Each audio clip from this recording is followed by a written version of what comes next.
Good morning, everybody. It is Saturday morning. Oh gosh, God bless the weekend.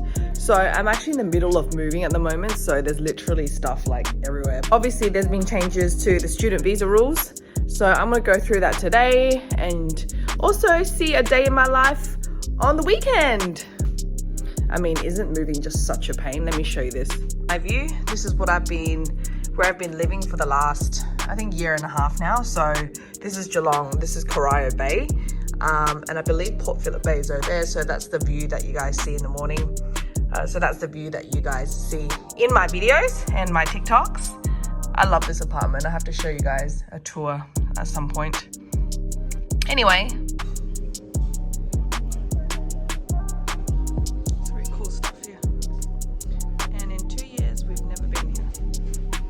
They got like heirloom seats. Okay, that's cool. Love this stuff.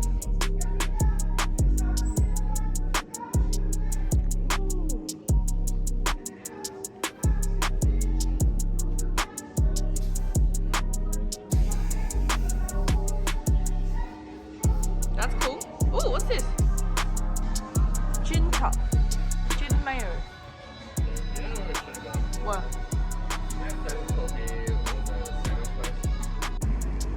Yay, coffee. So I usually always get soy latte, and we want to try iced latte today. And now we're gonna head to Torquay and we're gonna get this awesome sandwich. So let's go. They're very different. Ooh, that's a speed camera. Ooh, that's good. Oh no, that's a P plater. Oh.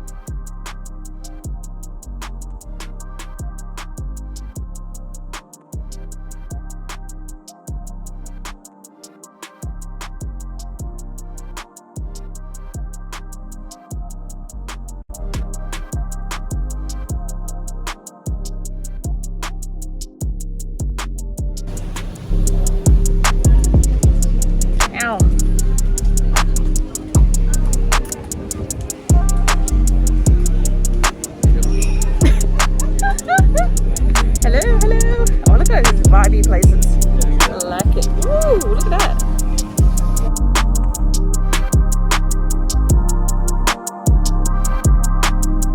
Hi, I've actually put on my face and done my makeup now, of course. I was running around Geelong before getting coffee. I went to Torquay and got that lunch roll. You guys just saw it. It was awesome. I came back and I looked in the mirror and I was like, I can't believe I was running around town looking like this. Anyway, so I thought I'd straighten my hair, put a bit of makeup on, and here we are. Hi everybody, today we're going to talk about student visas in Australia. Now you may know the last 2 years student visa holders were not allowed to enter Australia because of the pandemic. However, since December 15 in 2021, they were allowed to enter. Now you also may know recently student visa holders in Australia can work more than 20 hours per week.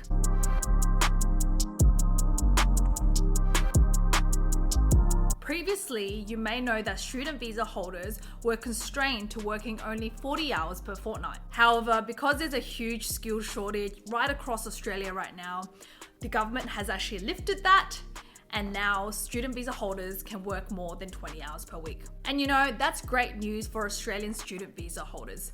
As you know, students come here, they spend thousands and thousands of dollars on living, on school fees, everything. So being able to work, a little bit more, as long as it doesn't get in the way of their study, is great. So they can support themselves better. A lot of my clients said that when they came to Australia, their parents were able to support them. But with everything that happened with COVID, the situation changed for a lot of people and they had to look after themselves.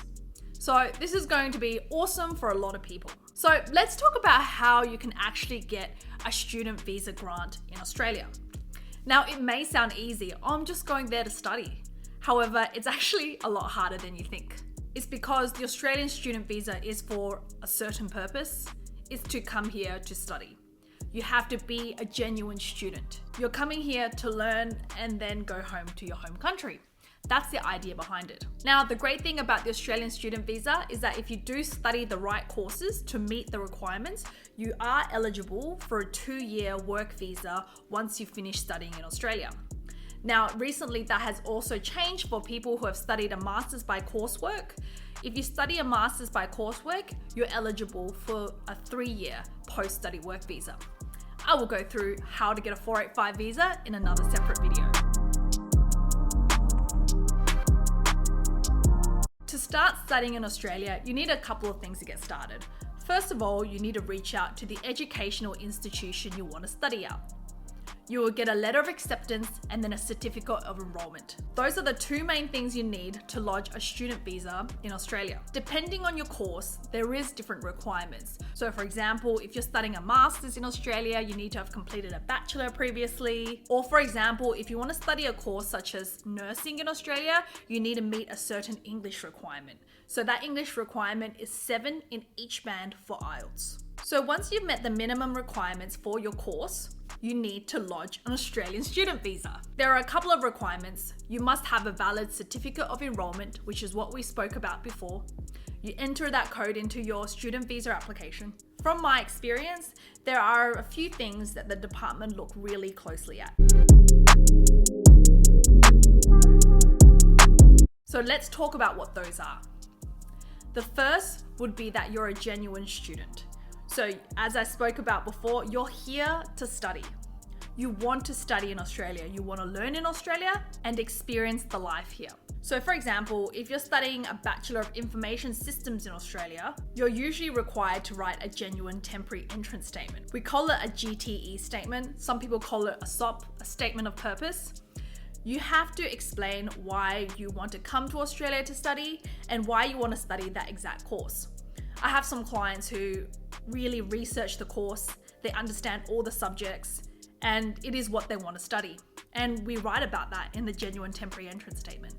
Super, super important. If the department sense that you're not really feeling the course, or you don't seem like you really want to come here to study, or you don't know much about what you're studying, it could result in a refusal of your visa. So whatever course you want to come study in Australia, make sure you have a great understanding of it and make sure you explain yourself fully in your statement. The second thing I guess they look at is whether the study and the course you want to study in Australia is kind of in line with your previous education history and your experience. So for example, if you studied a Bachelor of Information Technology back home in your home country and you want to come to Australia and study a Master's of Information Technology, that makes complete sense. A lot of people take that pathway. But for example, if you did a Bachelor at home, did a Master's at home, say in Information Technology again, then you apply to come to Australia to study a trade course like cookery, I think that could be a little bit sus. I mean, there's nothing wrong with wanting a complete career change. However, you really got to explain yourself properly. Maybe you could say that you did the Bachelor, did the Masters, then found yourself passionate about cooking, worked in restaurants, worked as a chef overseas, and now you want to learn commercial cookery in Australia. Maybe that could work, but those are the things you've got to be very, very careful of. If you did a Bachelor of Commerce overseas, and now you want to come to Australia and study a completely different bachelor's, say for example, a bachelor's in nursing, it could work. But again, you have to be very careful because those are red flags to them for a student that may not be a genuine student. That could be a student who just wants to come to Australia, study nursing, and then apply for permanent residence because Australia needs a lot of nurses right now. I know a lot of people look forward to coming to Australia to study, apply for a work visa, and then apply for permanent residence. And that might be how it kind of all rolls out. However, you've just got to be very careful with how you're portraying yourself to the department because to them, those are grounds for a refusal. So be very careful on that. And lastly, probably one of the more important things they also look at is your financials. So to be a student in Australia, you need to have enough money to come to Australia to study and look after yourself for at least the first year. So depending on what course you're studying, whether it be a master's or a bachelor, you need to have at least 30,000 Australian dollars in savings, if not more. Because they expect you to have that money ready for studies in the first year and also be able to support yourself because the whole point is to come here and study. They may allow you to work, but you don't want to get so caught up in working that you forget about completing your studies. Because if you don't complete your studies or if you don't attend all your classes, and your student visa could be cancelled. So got to be very careful of that. Now, obviously you can bring your dependents. So, your wife, your husband, your children. For your dependents who are 18 years old and above, they also have to meet their own requirements individually as well. I've seen some cases where a wife applies as the main and the husband is applying with the wife as a secondary applicant. The wife's visa was approved, however, the husband's was not approved. Again, they have to prove that they are also a genuine temporary entrant. That after this visa finished, they will return back to their home country. The cost of studying and living in Australia really does vary. I guess a lot of people want to study in, say, Melbourne and Sydney. Some of the top universities could cost $40,000, $50,000, $60,000 per year. The cost of living, you could probably rent a room, sharing with other housemates for $200, $300 a week. Then you're gonna spend $100 on groceries, and then you've got, your transportation costs. So it is very costly to come and study in Australia, but I guess there's a lot of benefits of studying abroad. There's lots of opportunities, you meet new people, you're completely outside of your comfort zone. The last 2 years was really tough for a lot of students because they arrived in Australia and then they just stayed at home and studied online. So, there's all these memes and jokes going around about spending, $100,000 on an online course. And that is a bit of a shame. Hopefully with things opening up now, everybody can kind of have a great experience studying in Australia. Thank you so much for watching. If you guys liked my video, please don't forget to like and subscribe. Share this with people who need it. As you know, I have my own law firm. We're based in Melbourne. I'll leave the link to our law firm website below. You can actually subscribe and we actually send out weekly updates of all the changes to Australian migration. So I'll leave the links below and I'll see you guys in the next video. See ya. So I just want to show you guys my apartment. So this is the view. I live in Geelong, and as you can see, Deacon's just down there, Deakin University. A lot of international students actually study there. Oh, it's actually quite loud on this balcony. A lot of international students study there. I rent a 3-bedroom apartment, which is about, I think it's like 120 square meters on the waterfront, and we pay $600 per week. So I think it's not too bad for the size and kind of location. So it just gives you guys a good idea of kind of, costs and stuff in Australia. As you know, Geelong is not in the city centre of Melbourne. It's actually about an hour away. However, because a lot of students study at Deakin, I thought it'd be relevant to share that with you guys. Oh, check it out. This is my view. I'm so lucky. And I'm so sad to be leaving this place though.